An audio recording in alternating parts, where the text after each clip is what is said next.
En este práctico vamos a analizar cómo aplica la justificación patrimonial para una persona humana cuando se trata de rentas de la segunda que han sido determinadas por el método cedular y las rentas que provienen de la tercera cuando las mismas provienen de empresas.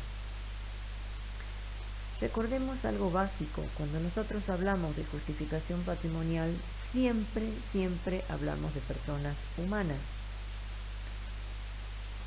En este caso, el caso 1, me dice: el señor López necesita saber la justificación patrimonial y el consumo que va a tener para el periodo 2020.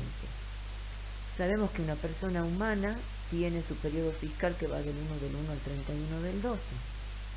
Y en este punto 1 me dicen los datos que el señor López es socio de una SRL, su participación en el capital y en el resultados es del 50%,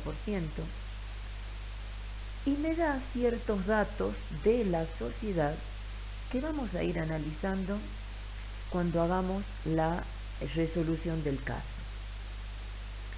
Antes que nada, tenemos que recordar algunos aspectos que son importantes, que tienen que ver con los sujetos que intervienen en este caso. ¿Por qué? Porque nosotros queremos saber cómo vamos a realizar la justificación patrimonial del señor López, que es una persona humana. Y los datos que nosotros recibimos, los recibimos de una SRL, una persona de existencia ideal, sociedad determinada como de capital por el artículo 73 de la ley, y que a su vez actúa como sujeto pasivo del tributo. Es decir, la sociedad determina, liquida y paga el impuesto a las ganancias por las ganancias de la sociedad. Entonces, ¿de qué manera influye esa sociedad sobre la justificación de la persona humana? Principalmente influye en el aspecto patrimonial, porque el señor López, al ser socio de la misma, está obligado a informar esa participación, a evaluar esa participación. Entonces, vamos a darnos cuenta que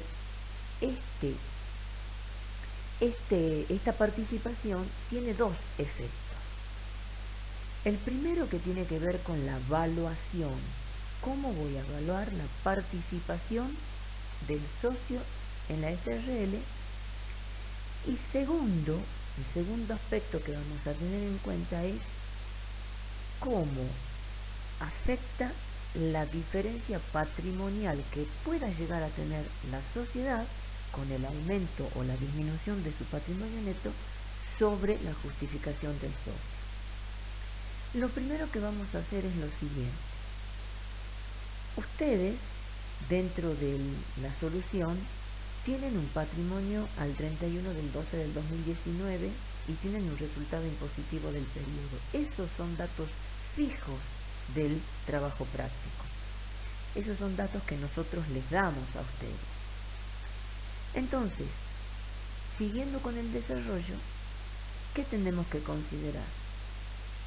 Tal como lo vimos en el primer práctico cuando teníamos determinación global para la persona humana y teníamos la evaluación patrimonial, acá también vamos a recurrir a la RT 2527, que es la norma que nos dirige en la forma en que nosotros tenemos que evaluar los bienes. Para eso vamos a ir a la RC 2527, al artículo 5, y ese artículo me dice lo siguiente: cuando corresponda realizar la evaluación de una participación, excepto acciones, ojo, nosotros tendremos que recurrir a lo que se llama el BPP, o sea, el valor patrimonial proporcional, que es lo que le corresponde en función al porcentaje de participación al socio.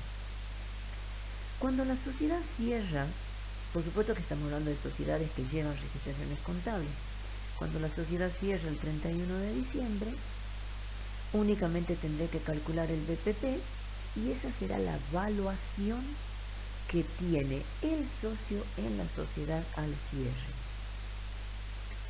Ahora bien, cuando el cierre de la sociedad sea diferente el 31 de diciembre de cada año, ¿qué nos manda el artículo 5 de la RC 2527? Nos manda a tener en cuenta el saldo que tenga la cuenta particular del socio al 31 de diciembre. Para eso nos dice que el saldo de la respectiva cuenta deberá ser incrementado o disminuido según los créditos y los débitos ocurridos al 31 de diciembre. Entonces, yo deberé sumar todos los créditos o deberé restar todos los débitos. Esto, por supuesto, visto del movimiento en la sociedad de la cuenta particular. Entonces, esta situación está reflejada en la solución, si ustedes ven, el patrimonio al 31 de mayo del 2020 de la SRL, le calculo el porcentaje del BPP y a eso yo le tendría que sumar o disminuir la cuenta particular, que en este caso es 0, para obtener la evaluación final.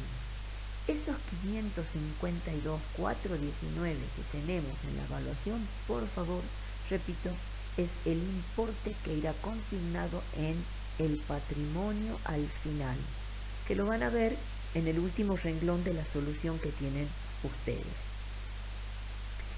El segundo aspecto que yo les dije que hay que tener en cuenta cuando tenemos este tipo societario es el incremento o desincremento que sufrió el socio por el aumento o por la disminución del patrimonio neto de la sociedad. Por eso es que ustedes se van a fijar que en la columna 2 aparece los 36.659, que es la diferencia entre el BPP al 31 de mayo del 2020 menos el BPP al 31 de mayo del 2019. Aquí tienen que tener mucho cuidado. Repito el concepto.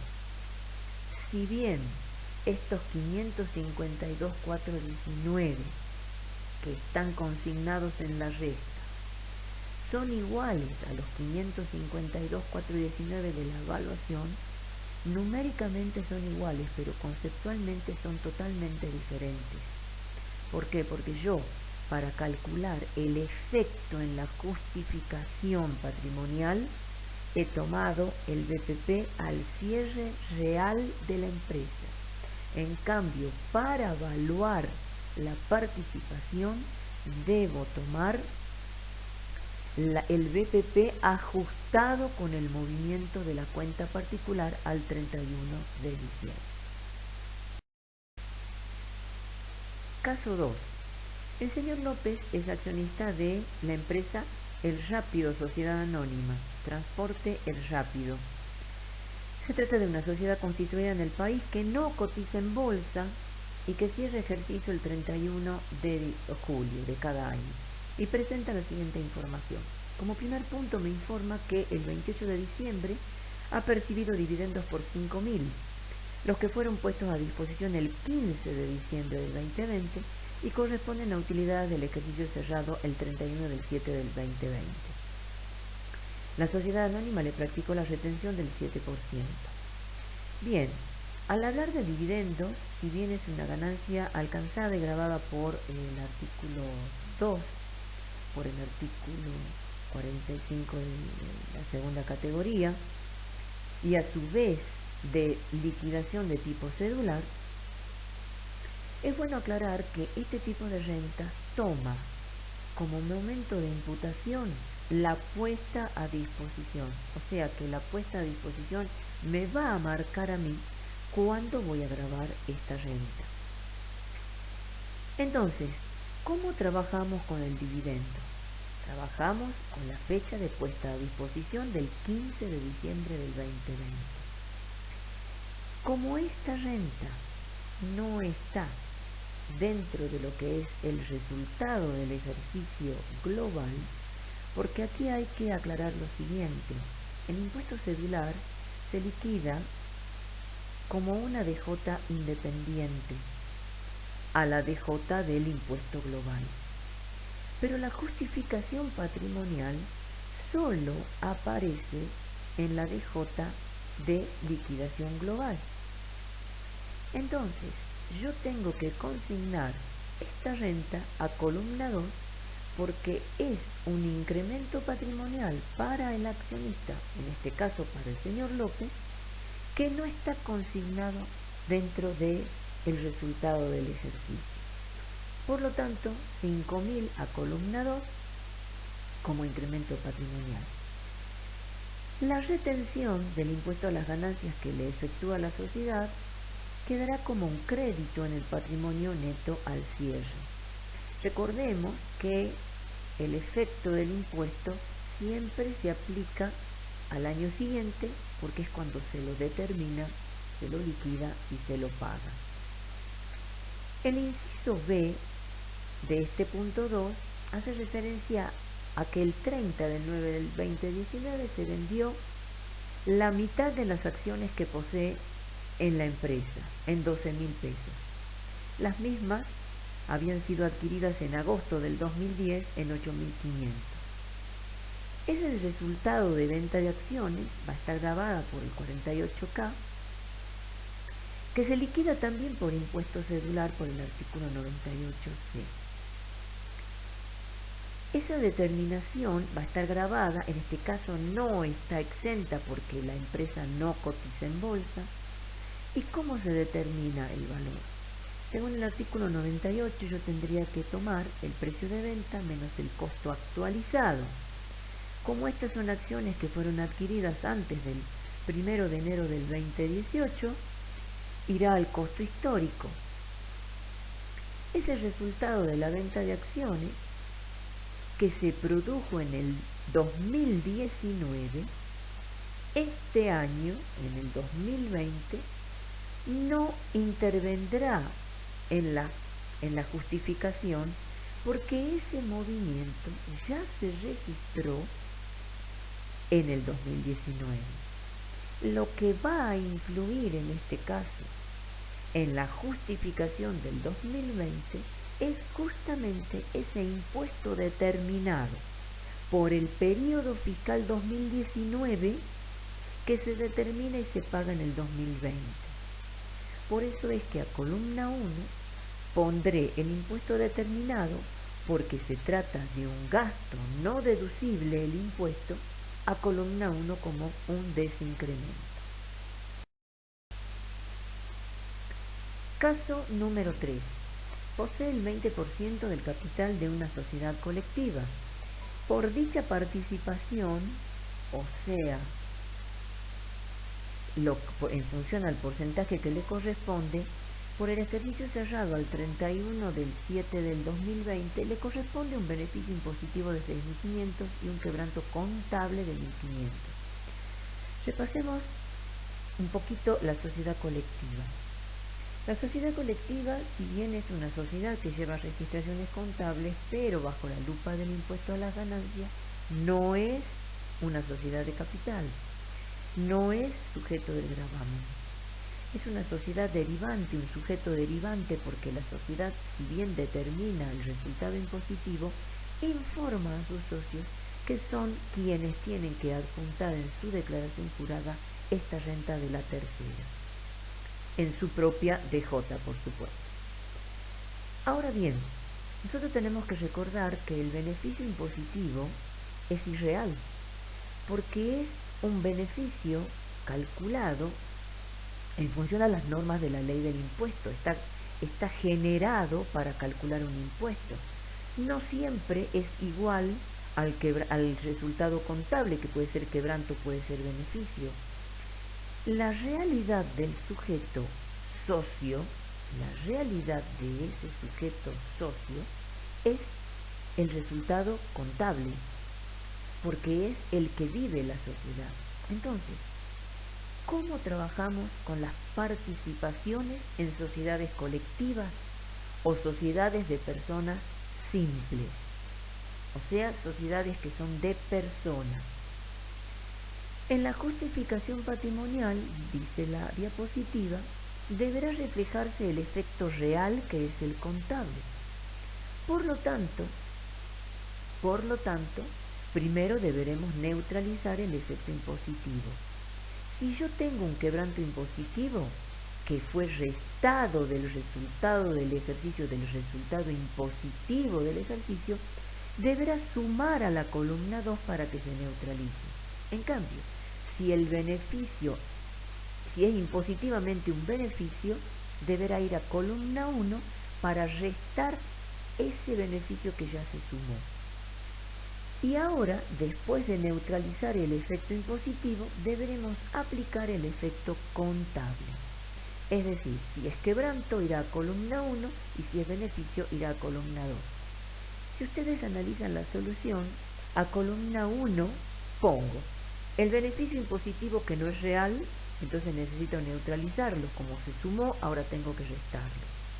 Y tengo que aplicar la realidad, que es el quebranto contable, que como se trata de un quebranto, irá a columna 1 porque es un desincremento patrimonial para el socio. El punto 4 está referido a que esta persona humana, el señor López, es fiduciante y beneficiario de un fideicomiso constituido para la construcción de un edificio en la ciudad de Mar del Plata. El 20 de enero del 19 aportó la suma de 383.928,50 y el 18 de noviembre del 2020 transfiere esos derechos. ¿Cómo se analiza esta figura? Se la analiza directamente por el artículo 2.5, prima sobre el 53 de tercera categoría, y nos referimos al 2.5 porque específicamente el inciso quinto es el que me habla de transferencia de inmuebles o derechos constituidos sobre inmuebles. Nosotros tendremos, en este caso entonces, que liquidar el impuesto vía cedular. Para ello, nosotros trabajaremos con el artículo 99 de la ley, que me dice lo siguiente: para determinar la ganancia bruta, yo deberé deducir sobre el precio de enajenación o transferencia el costo de adquisición, que se actualizará desde la compra hasta la venta, siempre aplicando el artículo 93 segundo párrafo para adquisiciones posteriores al 1 de enero del 2018. En este caso, entonces, actualizaremos el costo desde enero del 2019 hasta noviembre del 2020, y ese costo actualizado irá restando al precio de venta. No nos olvidemos, el último párrafito del artículo 99 prevé que se pueden computar los gastos de comisiones, honorarios, impuestos, tasas, etc., directa o indirectamente relacionados con la operación.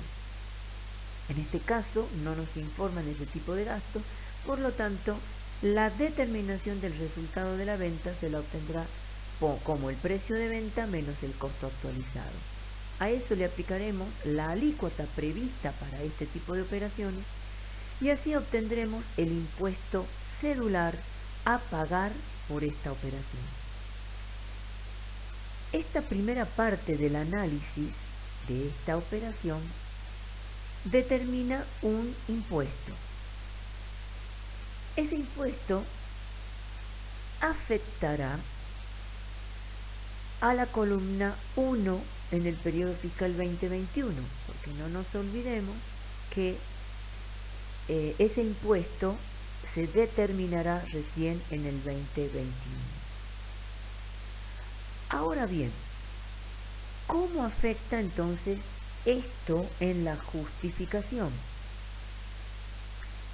Recordemos que dentro del patrimonio inicial de este sujeto persona humana, este bien, este derecho, está evaluado al costo histórico. Entonces, la diferencia entre el precio de venta y el costo histórico es lo que irá reflejado a la columna 2 como diferencia patrimonial, que significa un incremento patrimonial para el señor López.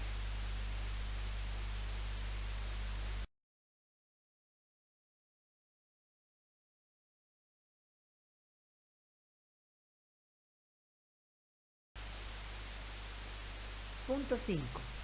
En agosto del 2020 transfirió 150 cuotas sociales que poseía en el arriero SRL en 3.000 pesos cada una. Dichas cuotas le pertenecen desde el momento en que se constituyó la sociedad en el 2017, siendo el valor de suscripción de cada cuota de 1.000 pesos. El BPP al 31 del 12 del 19 es de 400.000.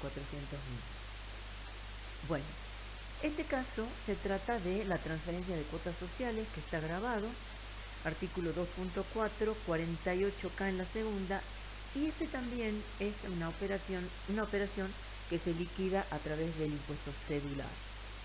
¿Cómo se liquida el impuesto? Tomando el precio de venta menos el costo. Tendría que ser valor ajustado, pero como esta participación se la adquiere en el 2017, anterior al 1 de enero del 18, no lleva actualización.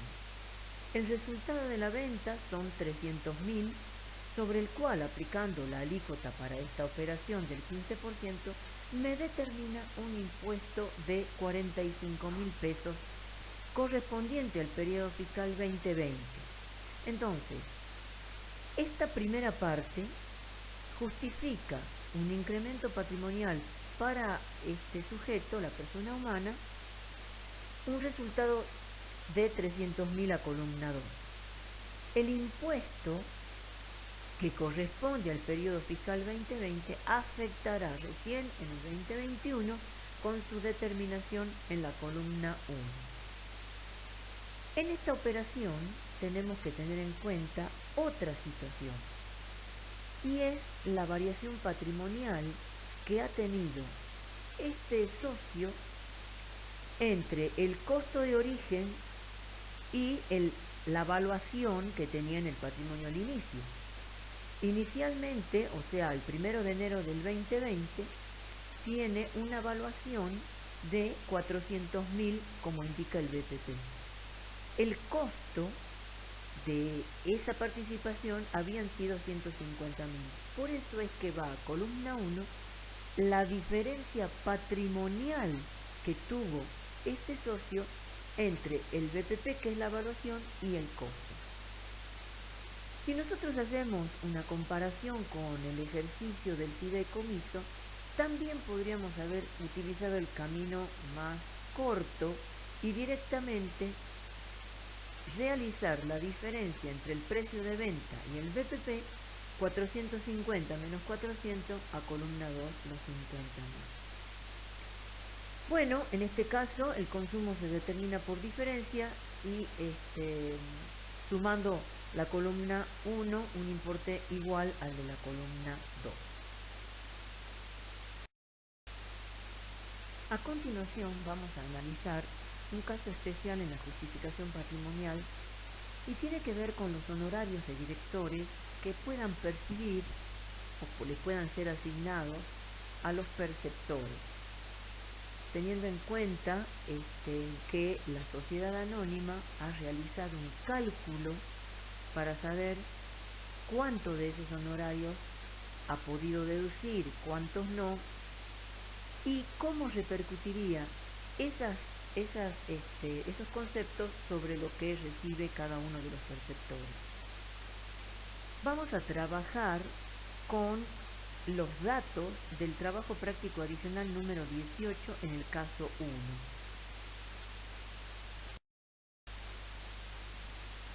Bien, en función a los datos que nos proporciona el caso que vamos a utilizar de ejemplo, la sociedad asignó en total 84.000 pesos de honorario, asignándole a A y a B 24.000 pesos a cada uno y a C 36.000. En función al límite cuantitativo hasta donde puede o hasta donde pudo deducir la sociedad ha podido deducir en total 53.838. 15.613 por el director A y B y 22.612 por el director C. Hay una diferencia, los 30.162 en total, que la sociedad no ha podido deducir. Entonces, ¿cómo repercute eso sobre el director? La situación nos obliga siempre a realizar la siguiente comparación. Utilizando la misma alícuota del impuesto, calculamos el impuesto sobre la sociedad y calculamos el 30% sobre ese excedente no deducible. Y advertimos que el impuesto determinado por la sociedad es mayor al 30% sobre el importe no deducido o el excedente no deducido. Esta comparación, y en función a lo que nos dice la ley, nos determinará que ese excedente que no fue deducido por la sociedad no será computable en cabeza del perceptor. De esta manera, el resumen que nosotros tenemos para el perceptor en el lado derecho de la diapositiva nos indica que para el periodo fiscal del 2019, que es cuando se produce la asignación individual, cada uno de ellos imputará como ganancia gravada en la cuarta categoría exactamente el importe que fue deducido por la sociedad. El director A y el director B declararán como ganancia 15.613 y el director C declarará como ganancia gravada 22.612. ¿Qué pasaría entonces con la diferencia? Esa diferencia, que ya dijimos va a ser no computable para el perceptor, irá a columna 2, asimilable a cualquier ganancia no gravada o no alcanzada por el impuesto. Recordemos que ese importe no está incluido en el resultado del ejercicio del perceptor. De esta manera, a la columna 2, el director A considerará 8.387 como no computable, igual que el director B, y el director C 13.388.